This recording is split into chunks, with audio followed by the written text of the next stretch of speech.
Not about it not being any food on the shelves. It's more about, can you afford the food on the shelves?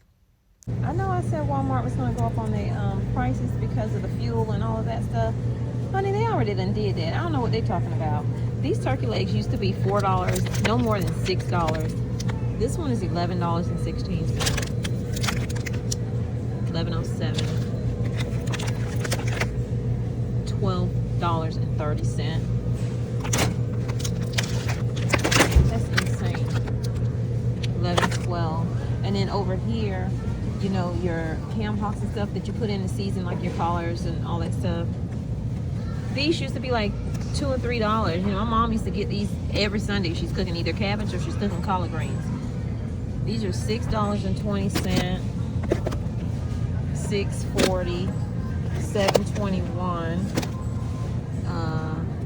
The neck bone ones are $8.92.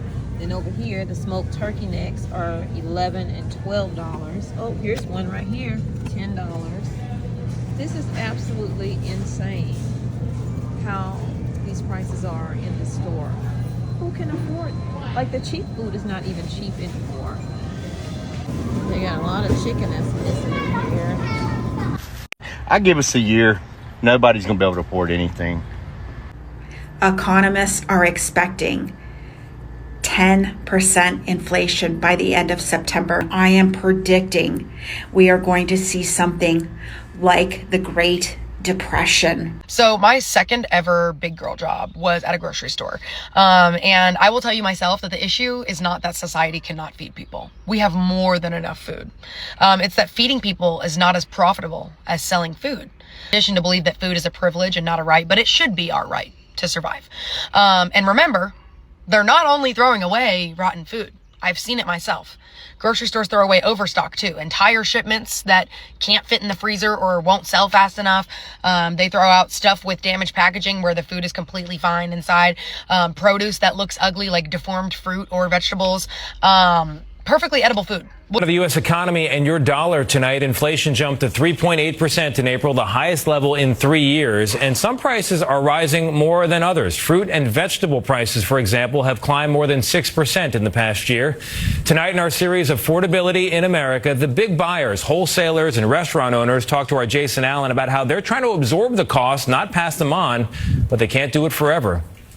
Grapes from Chile, tomatoes from Mexico, watermelons from South Texas. Nando Gonzalez has trucks arriving to his cold storage warehouses daily at River City Produce in San Antonio. From washing, we're affected by fuel. Since February, the price of diesel is up 47%. How is it different between the normal ups and downs that you have and this sudden and somewhat sustained extra cost that you have with fuel? You hold your breath a little bit and you keep thinking it's going to go down until you can only get to a point where you can't absorb it anymore. When the wholesaler can't absorb it, restaurant owner Luis Barrios has to figure out if he can. Well, our CPA advisor, he's the one that keeps telling us, if you guys want to be around much longer, you have to raise your prices. Los Barrios can't exactly go without jalapenos, limes, and tomatoes, which were up nearly 40% in April over last year.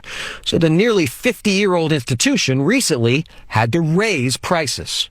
Most consumers understand because they go to the grocery store as well. Back at River City, Gonzalez told us he expects more restaurants and markets to decide that after eating the increased cost of produce for months, they can't stomach it any longer. If salmon is your struggle meal, you have never struggled, and it shows. So I saw a conversation online where people were talking about salmon is a struggle meal. I went, nah, not salmon. We did not grow up in the same household. A real struggle meal is rice with some butter and some seasoning that you stole from some fast food spot. That's a meal that's been through something. Salmon got confidence. Salmon got a lemon wedge. Salmon walks into the kitchen like it owns stock. That fish is moisturized, emotionally stable, and ain't never been humbled. If they would have said ramen with a hot dog chopped up like they were doing surgery, I would have had respect for it. If you even said canned mackerel turned into salmon patties, I would have been okay with that. But salmon itself? No, that's not struggle. So what do y'all call a real struggle meal? The one that you eat when the lights are blinking, so you gotta be creative.